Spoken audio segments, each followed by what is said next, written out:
말씀 보겠습니다. 고린도후서 6장 1절에서 2절까지 말씀입니다. 천천히 주의 말씀을 봉독하겠습니다. 우리가 하나님과 함께 일하는 자로서 너희를 권하노니 하나님의 은혜를 헛되이 받지 말라. 가라사대 내가 은혜 베풀 때에 너를 듣고 구원의 날에 너를 도왔다 하셨으니 보라 지금은 은혜 받을 만한 때요 보라 지금은 구원의 날이로다. 아멘. 하나님 아버지 감사합니다. 복되고 귀한 날 허락하시고 또 주의 말씀을 듣게 하시니 감사를 올립니다. 특정된 이날 주의 말씀 속에 주의 뜻과 섭리와 영광만 나타나는 복된 시간 되게 해 주옵소서.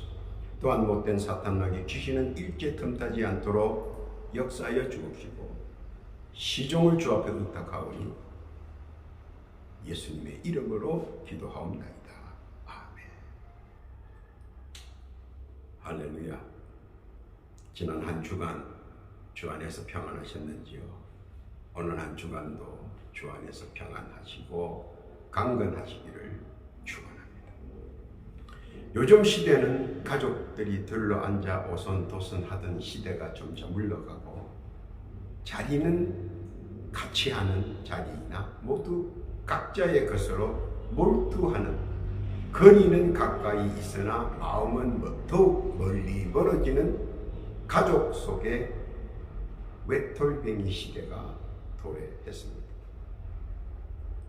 많은 사람들은 이를 보고 미디어를 탓하기도 하고 또 많은 사람들은 과학의 미래의 한 단면을 보는 것이라고 역설하기도 합니다. 나의 살던 고향은 꽃피는 산골이라며 예전의 전형적인 시골 풍경을 떠올리며 과거를 회상하고 가슴 저려하는 사람들도 있습니다. 그러면서 이렇듯 싸늘한 분위기를 서로 내 탓이라고 너 때문이라고 강조하기도 합니다.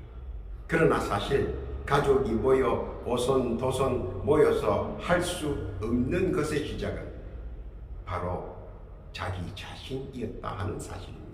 왜냐하면 이렇게 문제를 보고 지적하는 사람들의 얘기를 들어보면 사실 내노남불이며 의독경이며 마이동풍의 부류의 사람들이기 때문입니다. 어떤 분은 그럽디다. 만들어가는 사회, 만들어가는 평화, 만들어가는 이웃이라고 말입니다.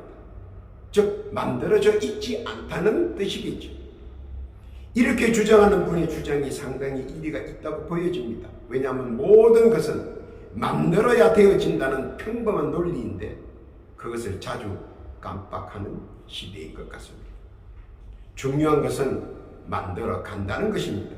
가족이 오손도손 만들어가고 이웃이 오손도손 만들어가며 지역이 오손도손 하며 결국 누군가가 만들어가야 하는데 모두 만들어가지는 않고 반대로 누리려고만 한다면 결국 오늘날과 같은 개인적 편향으로 중심축이 바꾸어진다는 사실입니다. 그러나 외형적 사실을 보고 평가해서는 안 되며 내면적으로는 서로가 함께 할 수 있는 것들을 공동의 노력으로 찾아가야 한다는 것입니다. 이것이 제대로 이루어지지 않을 경우 심지어는 일평생 서로 헛바퀴 맴도는 개인 편향주의로 나아가는 무언의 시대가 될 것입니다. 그런데 사실 그것은 그렇게 될 수밖에 없는 시대로 간다는 사실이 사실 무섭고 두렵기까지 합니다. 그리고 더 나아가 어쩌면 모든 관계성이 원활하지 못하게 되어 심각한 소화적 침묵주의로 변해갈 수 있다는 사실입니다. 그럴 수밖에 없는 이유는 서로가 가족의 공감대를 만들지 못했다 하는 것입니다. 또 이웃 간의 공감대도 전혀 만들지 못했다 하는 것입니다. 나아가서는 지역의 공감대도 전혀 만들지 못했다 하는 것입니다. 즉 나의 것을 철저히 통제하거나 외면해버린 결과이기도 했습니다. 유익이나 이득이 되지 않는 것에는 절대로 자기를 연결시키지 않으려 했고 그러다 보니 자연 이익이 공유할 때 유익이 공유할 때, 그리고 의견과 생각이 같은 것에만 서로 공감하고 함께하며 그 외의 것은 철저히 벽을 쌓고 외면해버린 자기소화적 이해방식과 생활방식으로 인한 결과의 산물인 것입니다. 그런데 그런 것들이 처음에는 자기의 행동 철학이나 자기 생각에 맞는 것 같았는데 시간이 흐름에 따라 그리고 시대의 흐름과 사회의 발전으로 인한 다양성이 결국 그렇게 발목을 잡아버린 것입니다. 그러자 자기의 개인주의나 개인 생각의 기본 개념들이 퇴색되어지고 이로 인해 착각에 의한 굴절된 모습들이 점차 자기의 생각과는 상이한 결과를 낳고 있다는 것입니다. 그러니까 점차 두려워지기도 하고 무섭기도 합니다. 미약할 때는 문제점이 드러나지 않았는데 점차 문제가 창대하고 가시적이고 현실적일 때 받아들이는 감정들이 놀라움과 기복이 심화되어 버립니다. 그러다 보니 이견을 해소시키지 않고 쌓여가게 놔둡니다. 그것이 점차 확산되고 퍼지다 보니 나중에는 어쩔 수 없는 소화적 침묵주의자로 변해갑니다. 그 결과는 냉소주의자로 변모해 간다는 겁니다. 한 단계 한 단계씩 더 나쁜 방향으로 변해가고 있다는 것입니다. 가족끼리라도 점차 평행선으로 서로 바라보며 말없는 시선을 다른 방향으로 돌려 육신은 서로 가까이 있으나 마음은 점점 더 멀어져 버리는 침묵과 고독의 시대가 되어버린 것입니다. 상기해 보면 적은 호리차가 넓은 천리차로 서로의 공감대의 거리가 점차 멀어져 버리는 것입니다. 그래서 이 시기에는 우리가 솔선수범하여 다시 예전의 소통으로 돌아가야 한다는 것입니다. 그래서 모든 관계가 던톡히 유지되며 상급줄의 관성이 나타나야 한다는 것입니다. 그러면 어떻게 하여 예전으로 소통의 시대로 돌아가느냐? 오늘 본문을 보며 해답을 찾아야 될 것으로 보입니다. 고린도후서 6장 1절에서 2절까지의 말씀입니다. 우리가 하나님과 함께 일하는 자로서 너희를 권하노니 하나님의 은혜를 헛되이 받지 말라. 가라사대 내가 은혜 베풀 때에 너를 듣고 구원의 날에 너를 도왔다 하셨으니 보라 지금은 은혜 받을 만한 때요 보라 지금은 구원의 날입니다. 그 말씀의 의미를 한번 되새겨봅니다. 그것은 어떤 의미인가 말입니다. 첫째로 서로 은혜를 쌓아가는 공감대를 만들어 가야 한다는 것입니다. 서로의 공감대는 감동의 시간과 서로 간의 격이 없는 봉사와 양보 그리고 그 마음이 서로 간의 교제를 통하여 단단하게 만들어 갑니다. 그런데 그런 아기자기함을 만들어가는 여정 속에서 서로 간의 공감대가 없으면 사실 서로 함께하는 것이 상당히 부담스럽고 어색하고 적막합니다. 그래서 서로 같은 공감대를 만들기 위해 서로 간 조금씩 양보하고 인내하며 공감대를 형성하기 위하여 많은 애를 씁니다. 잠은 자다 배봅니다. 요즘 가족들이 서로 함께한 적이 얼마나 됩니까? 지금은 함께함이 적다면 나중은 함께함이 더 넓게 더 깊게 그리고 더 높게 우리에게 알지 못하는 장벽이 생길 것입니다. 이유는 단 하나입니다. 함께 했던 공감대가 없다는 겁니다. 함께 만들어 나가는 공감대가 형성되지 않았다는 것입니다. 그래서 마음의 장벽과 거리가 자꾸 높고 길어지는 것뿐입니다. 그런데 바로 그것이 문제의 시작이라는 것입니다. 그래서 그 문제를 답하기 위하여 은혜를 함께 쌓아가는 공감대를 만들어야 한다는 것입니다. 엘리야라는 구약의 제사장이 있습니다. 여러분이 참 아시죠? 참 바쁘신 분입니다. 전국 각지를 커버해야 하는 제사장으로서 일이 엄청 바빴습니다. 일에 바빠서 자녀들과 자리를 함께하지 못했습니다. 항상 일이 앞서는 바람에 그만 가족이 함께하는 시간들을 등한시할 수밖에 없었습니다. 그런 엘리 제사장은 결국 엄청난 화를 당하게 됩니다. 자신은 목뼈가 부러져 죽을 때까지 고통과 아픔 속에서 남은 일생을 보내야 했고, 자녀들은 무참히 타에 의해 살해되는 비운을 겪어야 했습니다. 만약 엘리 제사장이 조금이라도 자녀들과 함께 하나님의 은혜를 쌓아가는 공감대를 만들어 나아갔더라면 그렇게까지 비운의 인생 종말은 당하지 않았을 텐데 말입니다. 이에 의해 가족들이 침몰한 비운의 가족사입니다. 그러나 여기서 직시해야 할 것은 누구라도 자녀들에게, 아니 가족들에게 은혜를 함께 쌓아가는 공감대를 만들어야 한다는 겁니다. 그것이 아주 일생을 건 큰 일이라는 것입니다. 지금 우리가 할 일은 자녀들에게, 가족들에게 하나님의 은혜를 함께 쌓아가는 공감대를 만들어 주어야 한다는 것입니다. 시편 116편 5절 이하에 보면 여호와는 은혜로우시며 의로우시며 우리 하나님은 자비하신 하나님과 함께 쌓아 올린 그 은혜는 흐르는 물처럼 지속적이고 계속적이며 연속적으로 쌓여져 간다는 사실이며, 은혜의 공감대가 쌓여져 갈 때마다 넘치는 은혜의 결실은 서로가 누림으로 그 공감대가 확산되고 나아가서는 대물림한다는 사실입니다. 그리고 함께 쌓아가는 그 여정에서 양보와 희생과 인내를 배우고 누린다는 사실입니다. 마음을 터놓고 말입니다. 믿고 깨닫기를 바랍니다. 둘째로 서로 은혜를 만들어가는 공감대를 만들어 가야 한다는 것입니다. 같이 가는 길의 동행은 서로 많고 많은 것들이 눈에 보여집니다. 보이는 것과 보이지 않는 것들의 사실을 서로 간의 동행 속에서 알고 느끼게 됩니다. 또한 협력을 통해 진심이라는 통로를 알게 됩니다. 그래서 가족 간의 여행을 많이 하라는 그런 말도 그래서 생겨난 것 같습니다. 서로 마음을 맞추는 눈높이가 평행을 이루고 동행의 진심이 은연중 쏟아져 나오고 서로 간의 협력을 통해 그동안 닫혀있던 굳은 마음의 문들이 살포시 문을 열게 만듭니다. 그리고 서로가 서로에게 동행과 진심으로 협력하여 만들어 간다는 사실입니다. 이렇듯 만들어가는 은혜의 강은 처음에는 미약합니다.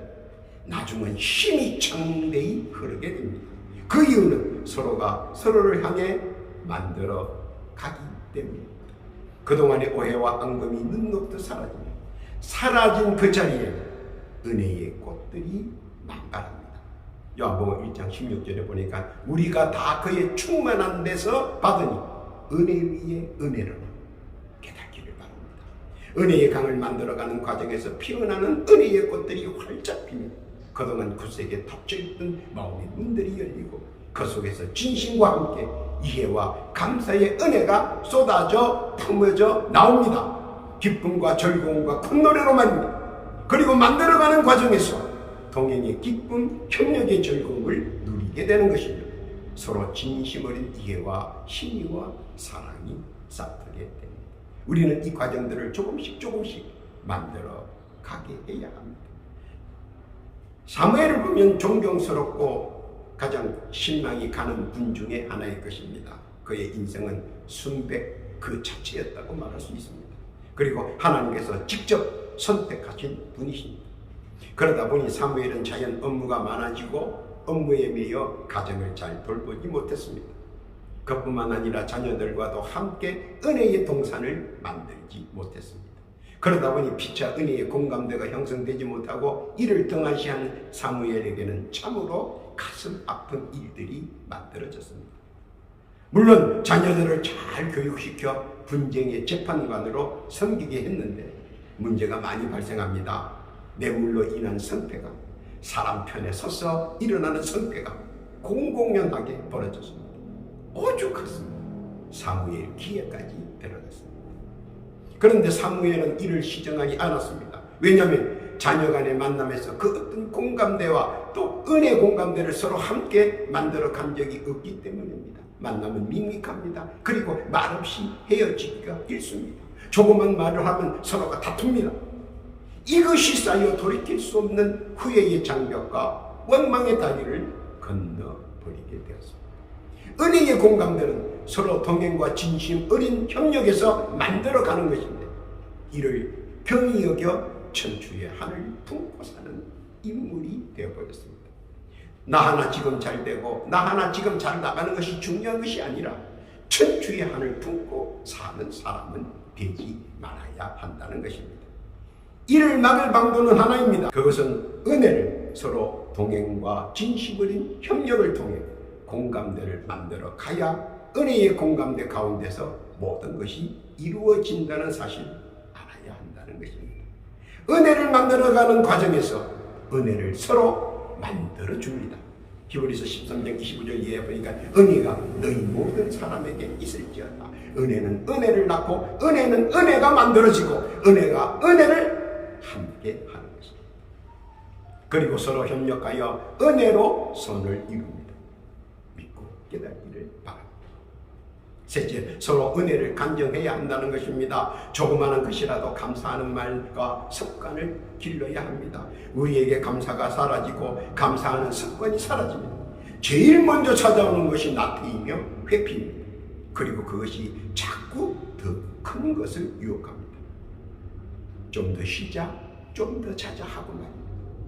사람은 누구나 다 똑같습니다. 서 있으면 앉고 싶고 앉으면 눕고 싶고 누우면 잠이 오고 싶고 또 잠이 오면 나태와 해피가 나를 점령하고 나를 가지고 놉니다. 이것이 가장 무섭고 귀찮은 것입니다. 그래서 이것을 타파하는 방법은 감사를 말로, 습관으로, 행동으로 표현해야 한다는 것입니다. 속에 두고 있어서는 안 된다는 겁니다. 그래야 주위에서 이를 보고 따라한다는 사실입니다. 겉모습뿐만 아니라 속사람까지 은혜를 간증해야 한다는 것입니다. 그런데 일부에서는 외부에서 보는 것과 집안에서 보는 것이 전혀 다른 사람들이 있습니다. 사람들 보기에 겉모습은 인자하나 집안에서는 그렇지 않은 사람들이 일부 있습니다. 그리고 그 사람의 은혜의 간증은 오히려 가족 구성원들에게 조롱거리가 되고 허풍쟁이로 비춰져서 오히려 은혜의 역효과를 내기도 합니다. 그러나 일부에서 그런지라 전체 속에서 묻혀가기도 합니다. 그러나 분명히 알아야 하는 것은 은혜는 간증되어지고 그 간증에서 너도 나도 은혜를 사모한다는 것입니다. 히브리서 4장 16절 이하에 보니까 그러므로 우리가 긍휼하심을 받고 때를 따라 돕는 은혜를 얻기 위하여 은혜의 보좌 앞에 담대히 나아갈 것입니다. 성경에 보면 항상 내 아버지가 누구라는 것을 밝히는 이유는 바로 은혜의 줄타기, 즉 은혜의 타기이기 때문입니다. 은혜의 개성이기 때문입니다. 아버지가 주께 받은 은혜에 대한 간증을 아들이 듣습니다. 아들이 주께 받은 은혜에 대한 감정을 그 아들에게 듣습니다. 그리고 그 손자가 주께 받은 은혜에 대한 감정을 외칩니다. 감정들이 모여 은혜의 강을 이루고 누구라도 이 가족과 함께하면 은혜의 강물 속에 푹 빠진 것 같이 은혜 충만이고 은혜 충만은 은총 충만, 은총 충만은 누림이며 더 나아가 은혜의 감정이 쌓이고 쌓여 간다는 사실. 그리고 은혜의 간증이 얼마나 중요한지 알아야 하며 은혜의 간증마다 더 큰 은혜의 체험이 있다는 겁니다. 그리고 느끼고 풍성히 누릴 수 있다는 것입니다. 그것이 은혜의 힘입니다. 그리고 가족 간에, 친지 간에, 이웃 간에 은혜의 간증으로 기쁨과 소망의 은혜가 넘치고 은혜의 강물 속에 풍성히 빠져 은혜 충만을 느끼고 더하여 누리며 서로 보담고 이해하고 함께 한다는 사실입니다. 늘 주께 받은 은혜를 간증했던 아버지를 불현듯 깨닫고 은혜의 동상으로 다시 돌아가는 탕자의 발걸음 속에서 그래도 탕자가 아버지께 돌아갈 수 있었던 것은 아버지가 늘 주께 받은 은혜를 간증하신 그 믿음을 믿고 돌아갈 수 있었다는 것입니다. 멀리 있어도 부모의 은혜 간증은 언제나 그들의 마음에 자리 잡고 있습니다. 어렵고 힘들고 견디긴 하냐 아버지의 은혜의 간증은 큰 힘과 용기가 된다는 사실입니다. 누구라도 은혜의 간증은 서로 함께 할 수 있는 기초석이 된다는 사실을 믿으시기를 바랍니다. 주께로부터 받은 은혜의 간증을 통해 은혜가 확산되고 확산된다는 사실 믿으시기를 바랍니다.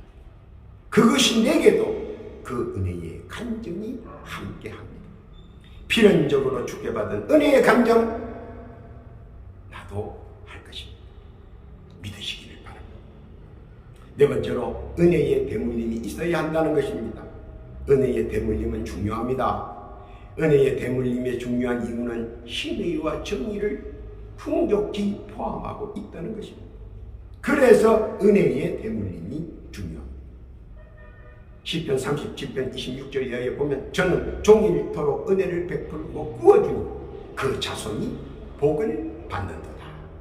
만약 은혜의 대물림이 집안이나 일터나 공공에서 사라진다면 사람들이 점차 삭막하게 변화한다는 겁니다. 악한 생각, 악한 행동, 악한 말씨는 자기 자신뿐만 아니라 많은 이웃에게 고통과 번민을 준다는 사실입니다. 감사한 말은 누가 들어도 기분 좋은 말이지만 욕설과 저주의 말은 누가 들어도 기분이 상하고 기분이 나빠집니다. 그리고 평화롭던 마음이 요동을 칩니다. 그래서 은혜의 대물림은 자기도 모르게 감사가 나오고 희생이 나옵니다. 인위적으로 하려고 하면 문제가 발생하지만 은혜의 대물림에 의해서 감사가 나오고 희생과 겸손이 나타날 때 모든 악하고 추잡했던 것들이 사라집니다. 그래서 은혜의 대물림이 손을 타고 연결이 되어야 한다는 것입니다. 그런데 조심해야 하는 것은 편파적 대물림은 파멸을 자초합니다. 두 아들에게서 은혜의 대물림을 실패한 이삭이 있습니다. 용맹하고 건강하고 튼튼했던 큰아들 에서를 사랑했습니다. 나약했던 아버지는 자신처럼 나약한 야곱보다 그래서 에서에게 더 편파적으로 대물림을 했습니다. 그런데 이것이 화근이 되어 에서를 그 누구도 감당할 수 없는 괴물로 키워버렸습니다. 그뿐만 아니라 큰아들을 감당 못해 결국 작은 아들을 객지로 도망치듯 보내버리게 됩니다. 물론 은혜의 대물림을 받은 야곱은 하나님께서 돌봐주셔서 바라는 소망을 이룩했지만 그 어간의 일을 지켜보는 부모의 마음 산산이 찢어질 것 같았을 것입니다. 이를 보듯 은혜의 대물림은 공정하게 공평하게 잘 조정되어야 한다는 것입니다. 그런 것들이 나를 희생과 고민 속에 몰아넣을 수 있으나 결코 손해가는 일들은 없을 것입니다. 여러 가지 시험이나 유혹에서도 은혜의 대물림은 이를 막고 일어설 수 있게 하기 때문입니다. 그래서 은혜의 대물림은 중요한 것입니다. 은혜의 대물림은 정말 중요합니다. 민수기 6장 24절 이하에 보니까 여호와는 내게 복을 주시고 너를 지키시기를 원하노라. 여호와는 그 얼굴을 내게로 비추사 은혜 베푸시기를 원하노라. 여호와는 그 얼굴을 내게로 향하여 드사 평강 주시기를 원하노라 할지니 자녀에게 가족에게 드리고 이웃에게 은혜의 대물림은 중요합니다. 깨닫기를 바랍니다. 결론입니다. 말씀을 다시 봅니다. 우리가 하나님과 함께 일하는 자로서 너희를 권하니 하나님의 은혜를 헛되이 받지 마. 가라사대 내가 은혜 베풀 때에 너를 듣고 구원의 날에 너를 도왔다 하셨으니 보라 지금은 은혜 받을 만한데요. 보라 지금은 구원의 날입니다. 은혜는 베품이 있고 풍족할 때가 있고 넘칠 때가 있습니다. 그것은 굴곡의 변화보다 믿음에 대한 변정입니다. 하나님의 은혜 받을 때입니다. 그리고 하나님의 은혜 누릴 때입니다. 더하여 하나님의 은혜로 예수를 통해 구원을 받습니다. 그것뿐만 아니라 첫째 서로 은혜를 쌓아가는 공감대를 만들어 나가야 한다는 것입니다. 함께 쌓아가는 그 여정에서 양보와 희생과 인내를 배우고 누린다는 사실입니다. 둘째는 서로 은혜를 만들어가는 공감대를 만들어 가야 된다는 것입니다. 그것은 은혜를 서로 동행과 진심을 있는 협력을 통해 공감대를 만들어 가야 은혜의 공감대 가운데서 모든 것이 이루어진다는 사실을 알아야 한다는 것입니다. 그 셋째는 서로 은혜를 간증해야 한다는 것입니다. 주께로부터 받은 은혜의 간증을 통해 은혜가 확산되고 확산된다는 사실 믿으시기를 바랍니다. 넷째는 은혜의 대물림이 있어야 한다는 것입니다. 이를 보듯 은행의 대물림은 공정하게 공평하게 잘 조정해야 한다는 것입니다. 그런 것들이 나를 희생과 고민 속에 몰아넣을 수 있으나 결코 손해가는 일들은 없을 것입니다. 여러 가지 시험이나 유혹에서도 은행의 대물림은 이를 막고 일어설 수 있게 하기 때문입니다. 여기서 묻어나는 은행의 문은 사람의 마음의 문을 열게 하고 맺혀있던 갈등과 불신을 평정해 서로 협력하여 선을 이루는 공감대 속에서 그 열매와 꽃을 피우게. 에베소서 2장 8절 이하에 보니까 너희가 그 은혜를 인하여 믿음으로 말미암아 구원을 얻었나니 이것이 너희에게서 난 것이 아니고 하나님의 선물이라. 이것이 나로부터 시작입니다. 우리로부터 일이 전개되어야 합니다. 무슨 말씀인지 깨닫기를 바랍니다. 오늘도 은혜의 공감대를 나누기 위하여 혼신의 힘을 쏟는 복되고 귀한 주의 백성들 위해 우리 구주 예수님께서 허락하신 주신 크신 은혜와 은총 마음껏 받고 누리는 복된 주의 백성 다 되시기를 우리 구주 예수님의 이름으로 축원합니다. 아멘. 기도합니다. 하나님 아버지 감사합니다.